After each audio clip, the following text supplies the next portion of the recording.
Ladies and gentlemen, boys and girls, it's me, Mark Robinson, your host of the Wear Many Hats podcast. How are you doing?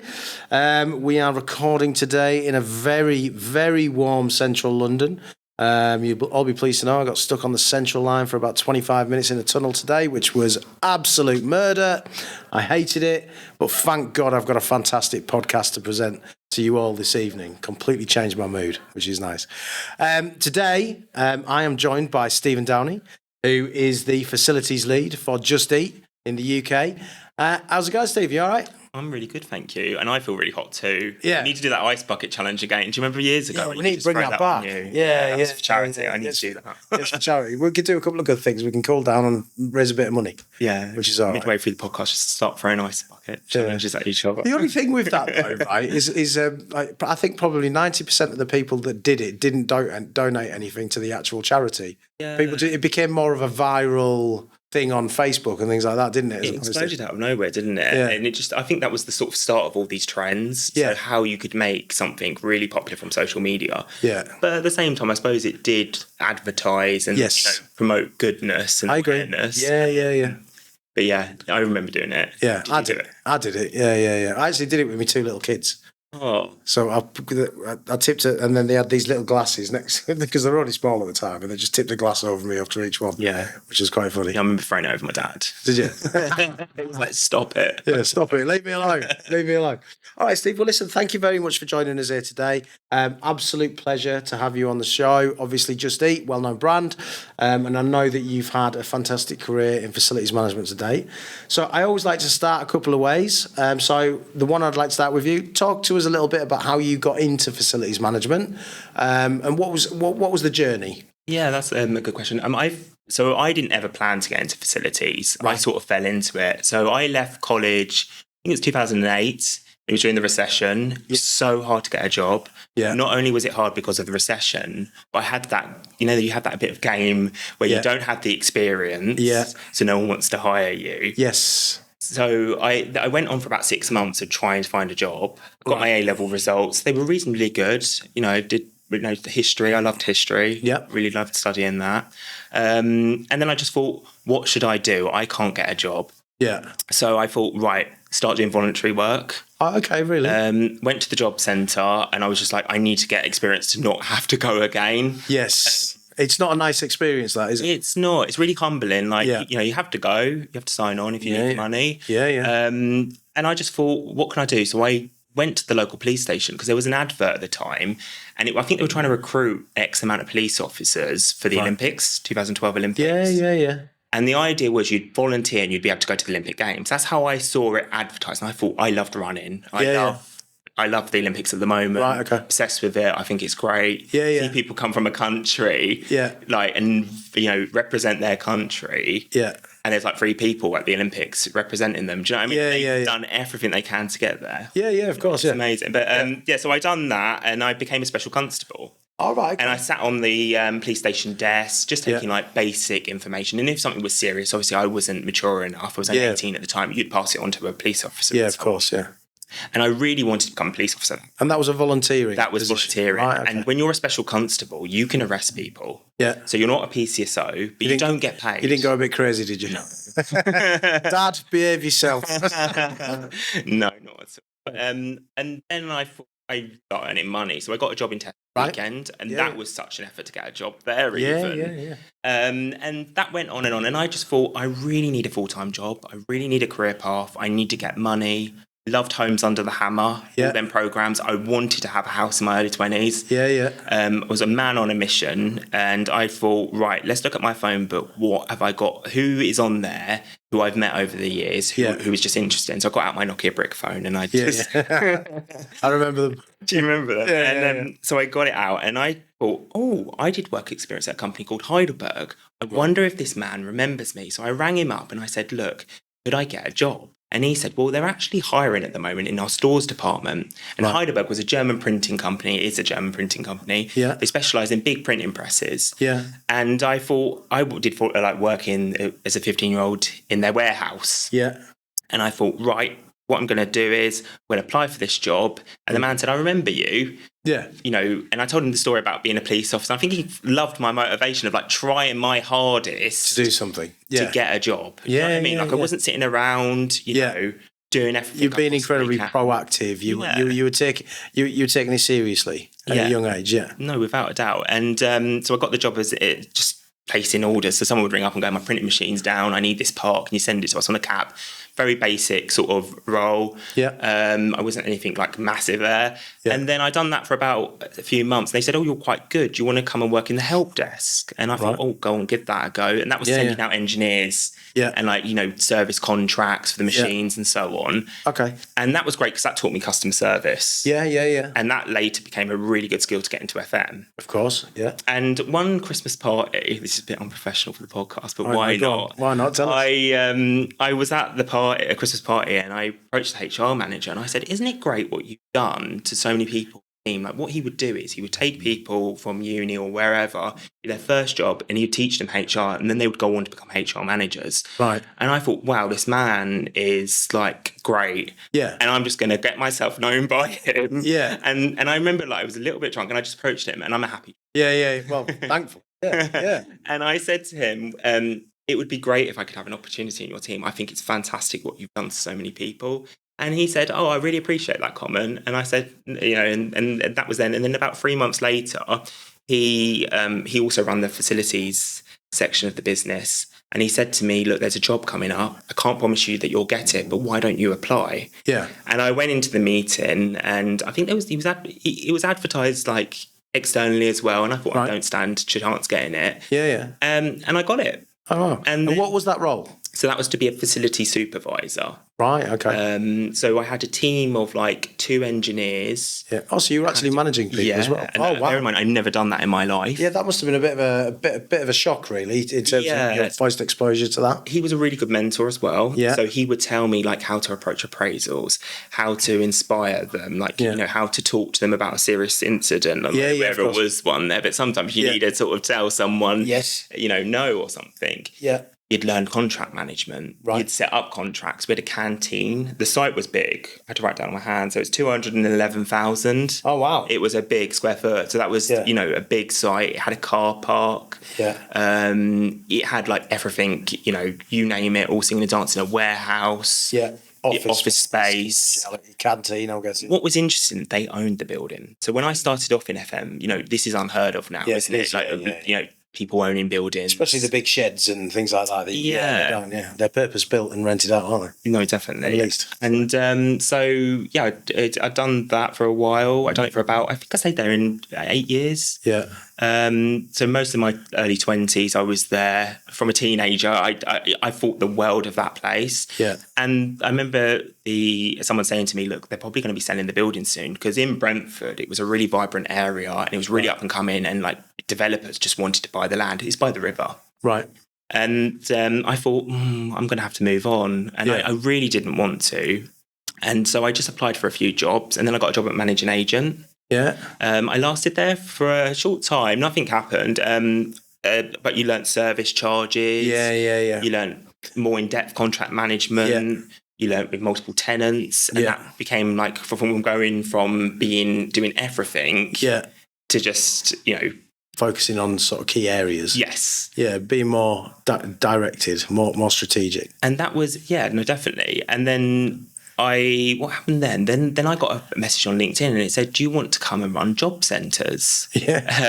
And it was for the DWP. You've gone full circle there. Yeah. and I thought, I went into the interview and I thought, always go to an interview when you're young. I think you have to go to sort of understand how it works. Someone to say something in an interview, like for example, now that everyone's talking about ESG, and it's good to know what questions you're going to get. That's true. And then you can make your own building better if you don't get the job. Very true. Yeah. And I said to them, I don't know about job centres. Like it was, and I said about the full circle. Yeah. There's nothing wrong with going to a job centre. That's not what I'm trying to get. It's there for a reason. It's there to lift people up when they're down. That's the reality. Yeah. Whether it works or not is another cup of tea. No, it's true. Yeah. And I was really cheeky and I said, look, I don't want to run job centres, but I would love to run your HQ in Westminster, because we were there and you'd see all the ministers and you'd see there was so much life there. Yeah. And bear in mind, I'd never really been into sort of central London. I was fascinated with Big Ben, House of Parliament, walking past that.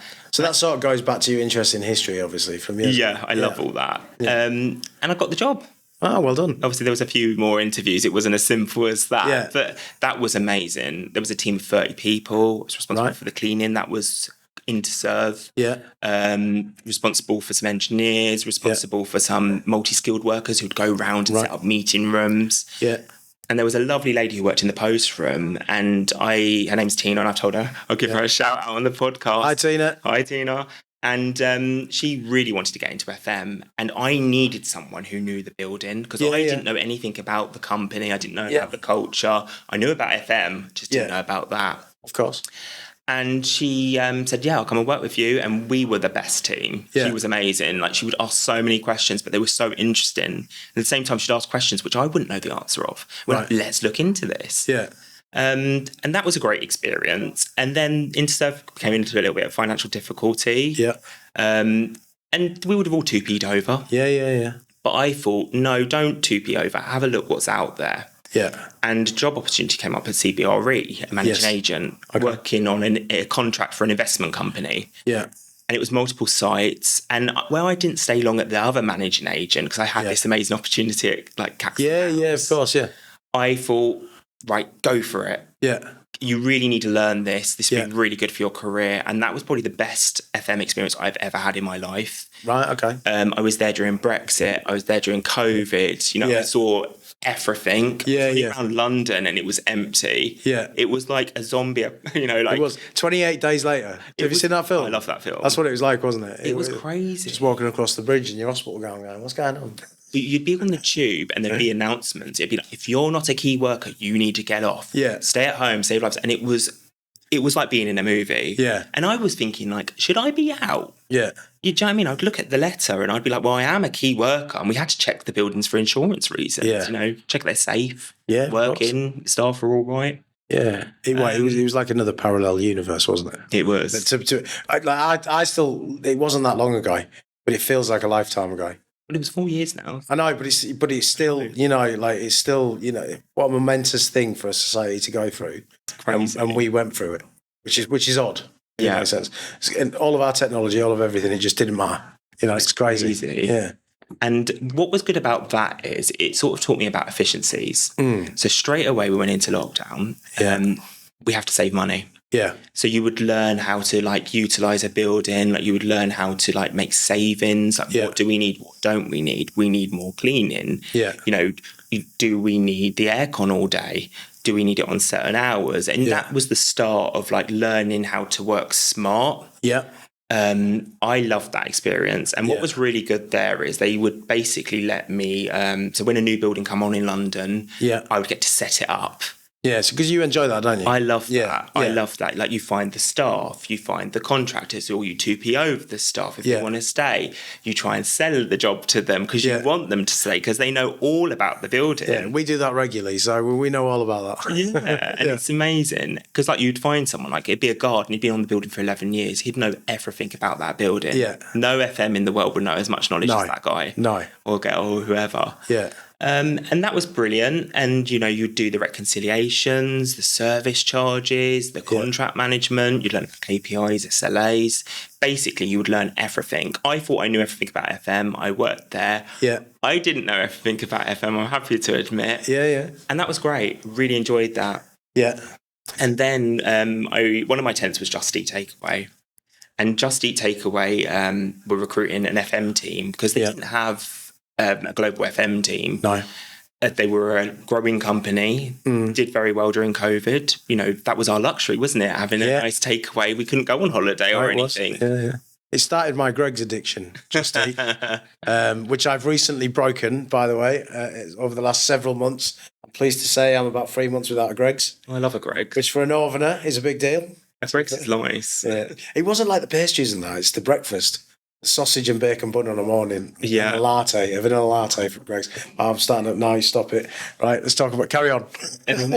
So they said to me, there's a job coming up, and they were my tenant, and they said, do you want to apply? And I thought, well, someone wants to work with me. This is quite a compliment. Well, you're clearly doing a good job if they've recognised that that they could work with you on an internal basis? I think the thing with me is over the years is I might not have had the technical knowledge. I might have not been like the most lengthy person in service in facilities. Yeah. But what I was very good at and what I learned in the early days is customer service. Yeah. You listen to people, you write down what they say, and then you action what they say within reason. And if you can't, you just be honest. You just say, unfortunately, I can't do this, but we can do this, this, and this. Yeah, of course. And I did that approach with them, and I would like to think that's what helped me get into the door. Yeah. And then Just Eat Takeaway, I passed, obviously, got through the stages of the interviews, and my manager called Mark, who has been great. Like he said, look, here's the keys, more or less. Crack on. Run it. Yeah. And I love that style of management, like someone believing in you, someone making sure that you do your best. You want to be left alone, I think. If you've got the skills, capabilities and attributes, you want to be left alone to impart them onto that role. And, you're going to get things wrong. That happens. But it's about how you learn from them, how you develop, isn't it? No, you're completely right. Yeah. But that's the only way how you do learn when you're left alone. Like, yes, I do as well. Right? Just like my kids, they couldn't swim. I threw them in a river. I didn't really, I'm joking. But are you joking?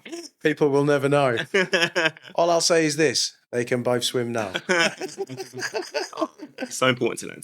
Oh, no. Mind you, chucking them in when it was flooded probably wasn't the best idea, but, I'm joking again. Oh, but that was I really enjoyed getting that job because basically Just Eat grew significantly in lockdown. Yeah. They had more staff. Their current site and setup just was not big enough. Yeah. Not only was it not big enough, it just wasn't right for what they needed to do. There was no quiet space. There was no eating space. It was literally just a sea of desks. Yes, of course. And then they basically said, we need to do a project. We need to expand on space. Right. And then we delivered an amazing project, which then went on to win a Leesman Plus Survey Award, which is basically an award saying your workplace has great, inexperience. Wow, congratulations. That's brilliant. Yeah. And we're number 50 in the world at the moment. Yeah, that's still really good, though. Yeah. When you take into account the amount of organisations that are out there, that's... The ones ahead of us seem to be the banks. Really? I would assume... That's because they've got all the money, mate. That's what that is, Well, I think they're designed so people stay on site as long as possible. I would like to think and assume. Yeah. But that's more or less my career in a nutshell. Right, okay. So what would you say the most challenging aspect of your career has been so far? I think in the early days, I was so young. Yeah. So I had to motivate a team or tell people, can you do this? Can you do that? And you've got to bear in mind, I was probably in my early 20s. Yeah. But what was really good is when I did the police, the special constable role, I'd go around and, you would deal with situations where someone was 50 years old. Yeah. And that was a great experience. But I think in the early days, it was, age. It was. So do you think that because you were young, you lacked an element of credibility and that perhaps reflected badly on you? Is that what you're kind of saying? Or? Yes, I think when you're younger, you don't have the life experience to sort of challenge people. Yeah. So how could I relate to someone when I've literally just got out of college? Yeah, I do get that. I understand that. But at least you had because I'm guessing the skills that you learnt in the police, one of those skills would be how to be assertive with an individual when required. And I would imagine that held you in good stead, even as a young facilities management professional. It taught me to get facts. Yeah. Don't ever go on opinions. Yeah. Listen to people, find out the facts, and then take action on the facts. A trained observer as well. Yeah. I'd like to think I am. Yeah. My building audits would prove otherwise. No, I'm joking. No, I'm joking. But that was a great experience. Yeah. What else would I say? I would say in the early days I didn't really have a huge network of FMs. Right. So I had my manager, but he was a really busy man. Yeah. So I couldn't go into him every day and go, what to do with this, what to do with that. So I'd have to go and find my own sources. So straight away I put myself on a BIFM course. Yeah. And in that BIFM course, I walked around that room and I got as many contacts as I could. Did you? Right. And I stayed in touch with some of them as well. Yeah. And, you'd learn what's going on in their building. You would go to buildings, even hotels, and you'd see what's going on. You'd see, they're doing that. I'm going to copy that. Yeah. That works for them. Yeah. Go around with the contractors. Yeah. Ask the contractors 100 questions. Yeah. Like keep asking them, what's this? What's that? What's that? A fan call unit. Yeah. You know, how does it put air in it? Like, you know, like how does it work? Oh, it's got a battery in it to heat. Like, I would ask so many questions. I was that annoying person. You were, right, okay. But that's how you get ahead though, isn't it? You know, I think networking is a crucial component to, I would say, any career, you know, in terms of advancing your knowledge. You need that network, especially if you come across a problem and you're like, oh God, I don't know, who do I ring? You know, because you want to look competent to your bosses and to the people that you line into. So one of the best ways to do that is to ring George down the street that you met over a pint and say, George, have you come across this before? And George will go, yeah, I have actually. This is how you fix it. And then, you know, abracadabra, away you go. That's the way it's done though, isn't it? Yeah. I think talking, asking questions, that you can't get wrong without doing that. No, I don't think so. What would you say just sort of sticking with that kind of theme, what would you say the most rewarding element of your career has been so far? The build. You know, like going into places, turning buildings around, winning that award. Yeah. That was the most hugest moment. I've been in FM for 10 years. Yeah. It's a very much of an industry. And I hope this doesn't offend anyone, but when it's going right, you hear nothing. When it's going wrong, everyone's, you know, in your inbox, everyone's talking to you. Yeah. Everyone wants a response. And that was lovely because that was voted by the people who used the site. Yeah. So they all filled in the survey and they scored our site, and that was the reward, that award. And it was great that me and my team, my manager, we all went to Amsterdam, we went to collect it. Oh, really? And that was probably most fulfilling thing. Because I think it's quite important to mention as well, like in terms of the actual refurb in the building for you managed all of that and you did it in quite an interesting way. You know, you came up with different ways to develop the floors and so on and so forth. Talk to us a little bit about that because, you know, because we toured the facility, obviously, you know, there was such a variation. You know, talk us a little bit about what your mindset was and how you felt about delivering that. There were so many stages to it. So the first stage was we needed to do it. So we needed to go out and find the people. Yeah. And finding the people, we got various contractors in and we listened to them and we saw what they would sort of design, and they'd put visuals on the wall, they'd put visuals on the screen, and they'd say, look, we think you should go down this route. So for example, one company who won it, they would have like chairs what looked like burger packaging, and I just thought that's so amazing. You're like incorporating our company into like furniture. I've never seen anything like that before. So I went with like the ones, we as a team, we went with the ones who were the most inspiring. Right, okay. Outside the box. I like that. That's a good way to make a decision. And they brought everyone in. They brought their finance director, they brought in their managing director, the designer who'd be the site manager. And I love that when a contractor does that, because you know if you don't get a response from this person, you'll get a response from that person. You're getting the level of attention that you feel you need. It's a way you should like pitch, and not everyone has that luxury. But it makes it seem real, and you know, not everyone's just a name in an inbox. Yeah. And then what we done is I thought, really, the people on site need to tell us what they need. I can assume how many desks everyone needs. I can assume how many quiet spaces people need. You know, we're a tech company. Tech people usually like quieter space, so they can concentrate on the, you know, a really technical job they're doing. Yeah. And then you'd have marketing people and sales people, and their job's like to talk and like to get people motivated. So they need a more louder area. Yeah, of course. And the problem what was on site was that these two teams were like together. Yeah. So it was like making spaces. So I sent out a questionnaire. We got responses back, and people would say, we want a gym. Yeah. We couldn't give them a gym because there was not enough space. But you know what we could do? We could get you a voucher to go to a gym somewhere local. Yes. And it was going through every question. I remember me and my colleague Lara, we were like running through the list, and it would say, not enough meeting rooms. Yeah. We can't host any events on site. So we made an auditorium that could fit 125 people. Yeah, and very nice space as well it is. It's good. And then from that, we just come up with ideas. Like, what else would you need in a site?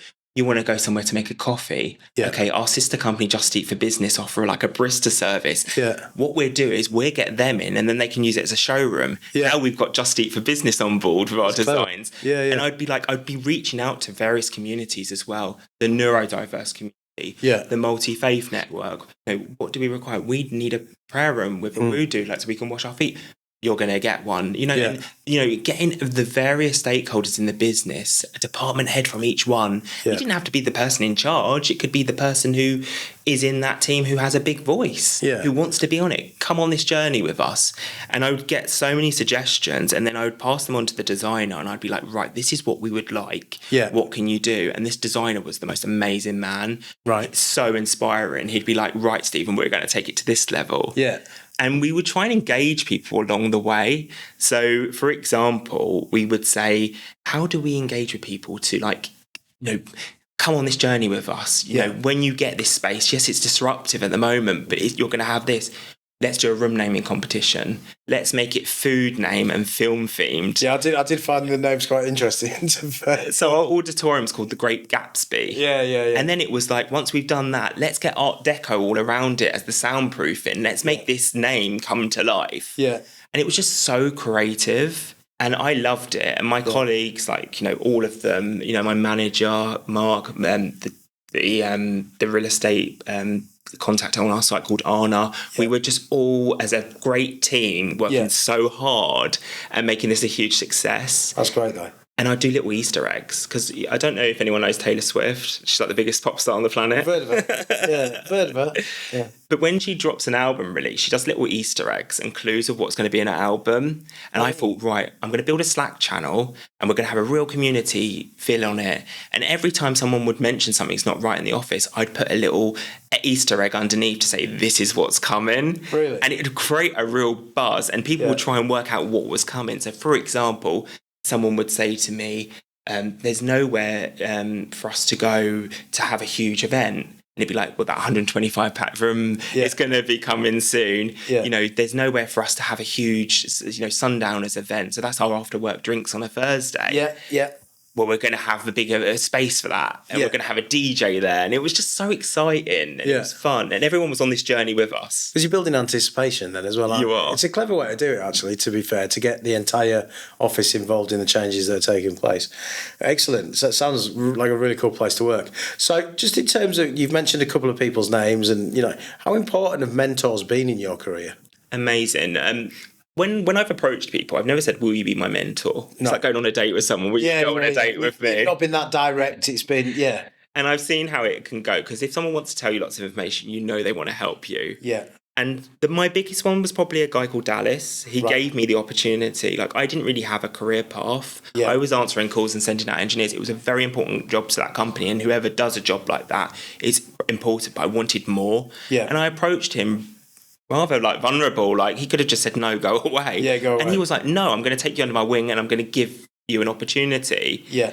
And then there was a lady called Cherie Kennett, and she worked at CBRE with me. Right. And she gave me an amazing opportunity there, and I would ask her 100 questions. Yeah. Once a week, I'd have a one-to-one with her, and I would literally run through all these questions. She never sneered at me. Yeah. She never said, you should know this. She'd point me in the right direction. She'd really encourage me. She was amazing. Yeah. And then my manager, Mark, at the moment, he's such a great guy. He took an opportunity he gave me this opportunity. Yeah. I'd never really had that opportunity to manage a project like that. And it was huge. Yeah. Yeah. I mean, there's a lot of floors, isn't it? And it's a large space too. Just how big is the building you're looking after now? It's 91,000 square foot. It's not massive. Yeah. It's a fair old size. It's not tiny either. But it's quite interesting, actually, because when you talk about FM, if you said that size to someone who was at a managing agent, they'd go, oh, that's not big. But you've got to remember, they deal with a different part of it. They would deal with the corridors, they deal with the toilets, the M&E. But on this site, it is a big site because there's over 1,000 people based there. It's a very busy site. It's fast moving. Yeah. But I love working there. Yeah, no, it's amazing. The enthusiasm comes out of you, to be fair. So, which I think is really nice. I think what was good about it there is there was so much time to be creative. And I love being creative. I love coming up with ideas and making them come to life. Yeah, that's fantastic. Love it. All right, Stephen. So let's move on to a few things that may affect the industry over the coming years, and let's get your take on, how you think that may play out. Artificial intelligence, you mentioned it earlier, as we were talking about your career. How do you see that impacting the industry over the coming months, years? I think any innovation, like over the time of history, like they've always had a positive impact. Yeah, things go wrong in the early days. Yeah, things don't kick off as fast as they could. But everything always has a positive to it. Yeah. I don't think they're ever going to be stealing people's jobs. I think, very early days at the moment. AI in FM does three things. So you have sensor technology. Yeah. Benefits of that is three things, I believe. One is M&E. Yeah. It's making our buildings run better. The air conditioning can, you can have a fan call unit, can have a sensor on it, can notify the help desk. Someone can then come to site with that part. If you have obviously this new kit, gets fixed first time repair. Amazing. Yeah. You can make efficiencies from sensor technology. You can save fortunes in cleaning areas what probably don't need to be cleaned, and vice versa. You can put more cleaning in place. You could do, in areas what do need to be cleaned. Yeah. And then also like sustainability, you can make real good sustainable choices based on that. Why have an aircon on all day on a floor? If only two people are on it, move them to another floor. Come up with ideas and things. To do things differently, I think it's great. I don't think it's there just yet. We have lifts, and I've had lifts on some sites with smart pads. And what the smart pads do, you press them and they bring that lift to that floor. But I've found on many sites that when one lift fails, they're not smart enough to know that one's and they'd call that lift still, or not call it so you could see it, but effectively in the background call it.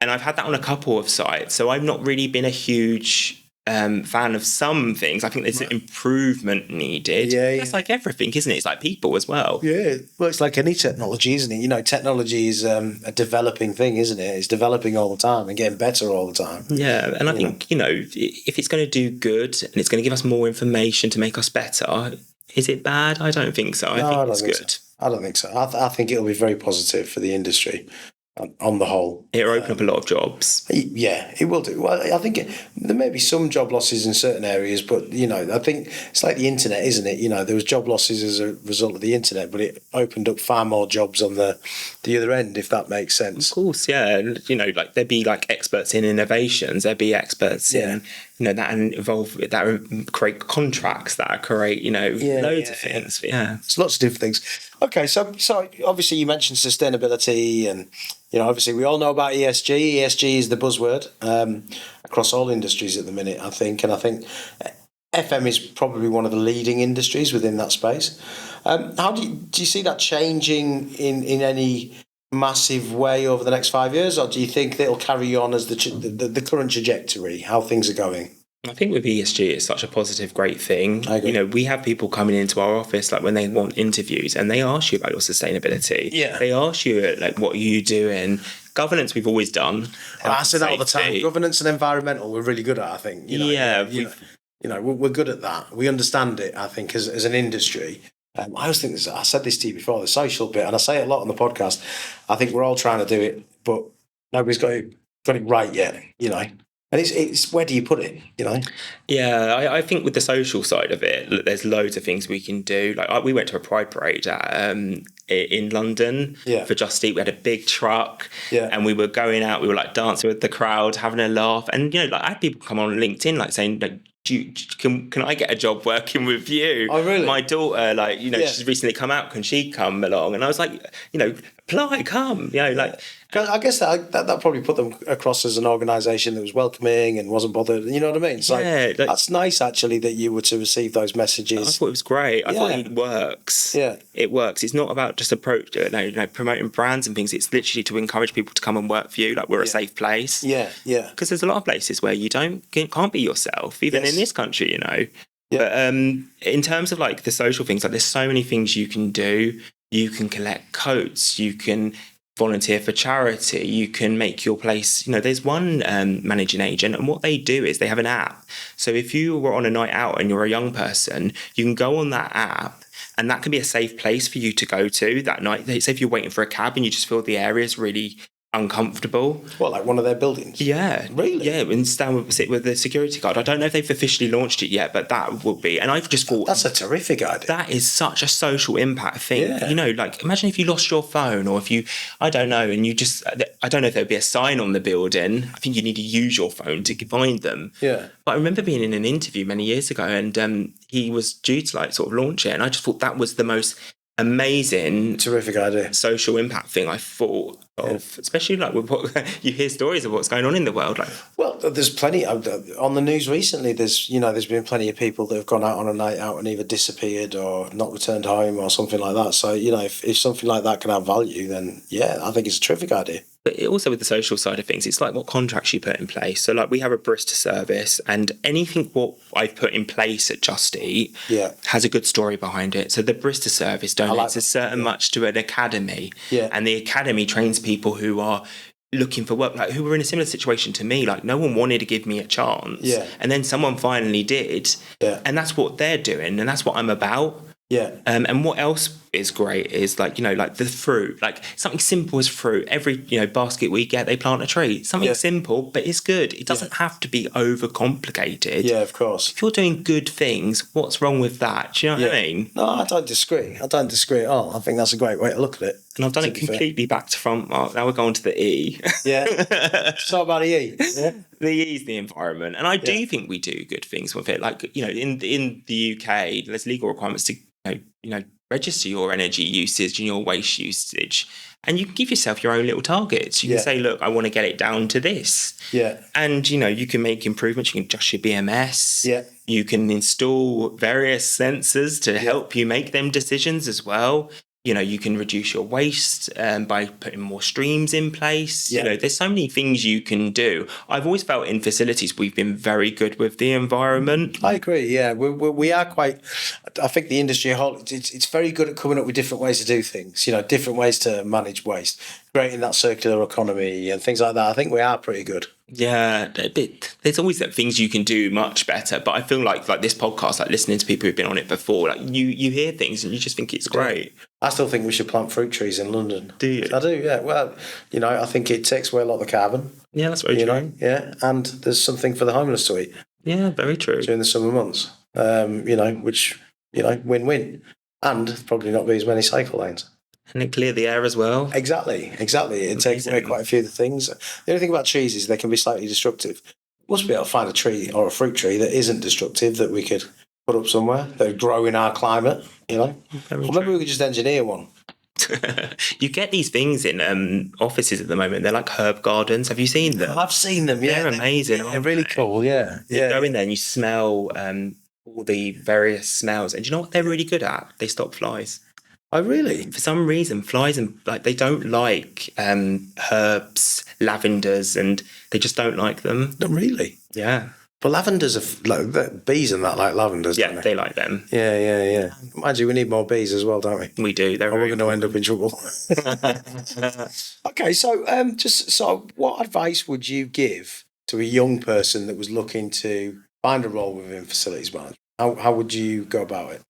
I would say, so when I started off, there wasn't like various temping agencies and things like that. I didn't really know to go to them. Yeah. But you could go to a temping agency and you could say, look, I want some experience. There's always places what need, a bum on a seat effectively. But I would probably start off from the beginning. I would go on courses. I would go on the IWFM. I'd go on the Prince 2. I'd go on the NEBOSH and IOSH. And at the beginning of your career, you might not be able to afford it yourself. Yeah. But go to places where you think they would invest in you, because ideally it's better if the company pays for it. Yeah, of course. You could start off as a security guard, and that's a one way in. And many have. Many have started as security guards, cleaning supervisors, front of house managers, front of house reception. Lots of people. I think, most people. A lot of people come from those routes. A lot of people come from routes such as yourself, where it was kind of an accident, a happy accident, but an accident. What we're trying to do with the podcast is create a scenario whereby young people are actually aware of it, and then that creates a desire to work within the industry, and to work with professionals such as yourself, and so on and so forth. So, hopefully we're doing that. Reaching out to people as well for work experience. Yeah, that's how. Remember how I got that other job? That's work experience is great. Yeah. Build contacts. People like to help other people. I think it's a natural approach for us as human beings. It's something that we naturally want to do. And especially in this industry, I don't think I've ever come across anyone horrible. Like most people, to be an FM, it's designed in your head to just be a troubleshooter. Yeah. And just wanting to do good and solve things. And if you can help a few people along the way, brilliant. Yeah, exactly. All right, are you ready for the time machine question? Yeah, go on. All right, so Where Many Hats podcast has a little time machine. We're going to jab you in it, and then you're going to go all the way back to that first day as a senior facilities, well, not as a senior, as a facility supervisor. You go in there for the first week, you're working with yourself, right? Which would be weird. But what advice would you give to yourself? What advice would you give to the young you with the experience that you have now? I would say you don't need to know everything in FM. Don't put that pressure on yourself. Like, you don't need to be an expert in M&E. Yeah. That's why we have contractors. Yeah. If you don't know something, ask someone. Prepare for all the NEBOSH, the IWFM. Yeah.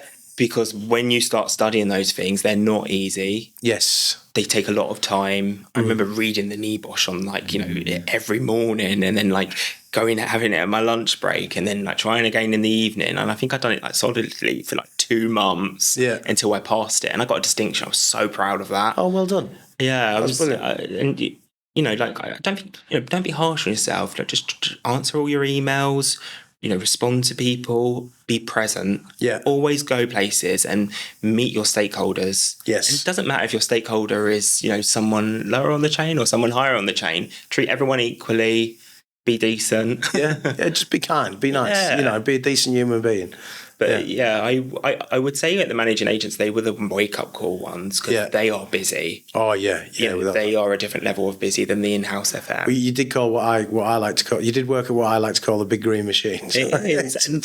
And in a way, I had such a positive experience there, because I got so much exposure on sites, and all different sites. Yeah. You deal with a warehouse, you deal with a multi-tenanted, you know, residential building, then you deal with another type of building, a commercial one. You deal with like an empty FRI. And it was so good. And there's like different rules for each site. Yeah. So you would have such a great deal of knowledge in such a small time. Yeah. But yeah, I really enjoyed it. Your education within facilities management condensed into however many years that you were there. I would say to the younger Stephen, get into that sooner rather than later. Okay. Well, that's a very interesting piece of advice. So what you're effectively saying is that the managing agent route is a great route in terms of cutting your teeth, learning the industry and so on. They put you on the courses because they've got the money. Right, okay. So they've got the funding, they've got the sort of academies set up behind the scenes, HR structure, specialise in facilities. Yeah, of course. Whereas when you're in the in-house companies, I would say they're more rewarding in terms of like, you are the main contact. Like, you don't have templates. You make the template. You make the vision. You set the strategy.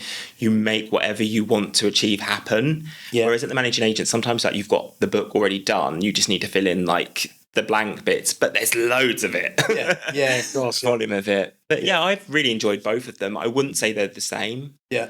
I wouldn't say if you're good at one, you'll be good at another. Yeah. But yeah, I've had such a positive career. Oh, brilliant. Yeah, it sounds great so far, to be fair.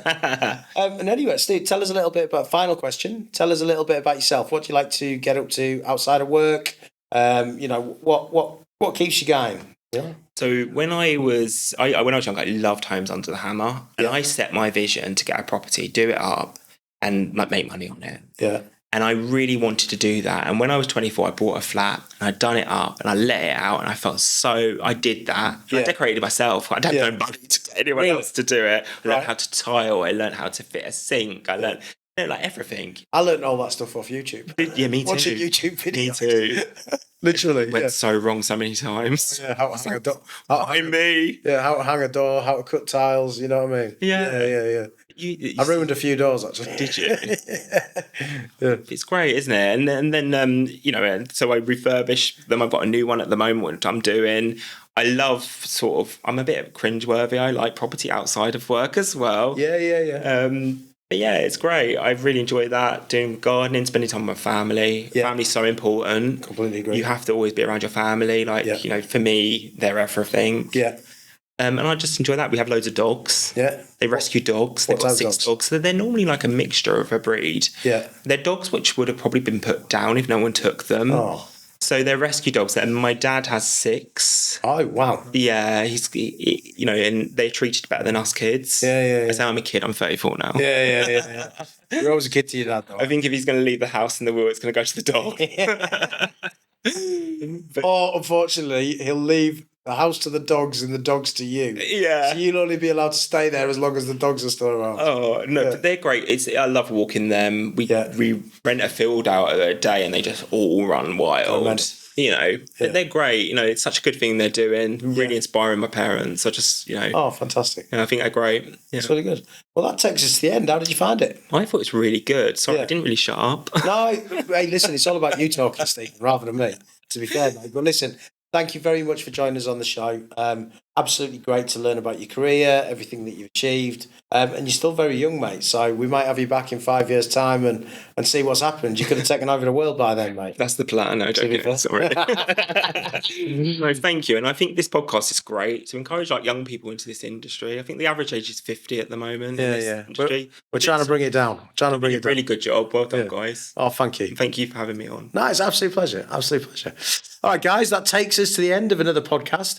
Really interesting one, as usual. Huge thanks to Stephen for joining us. As ever, if you can't be good, be bad. See you later.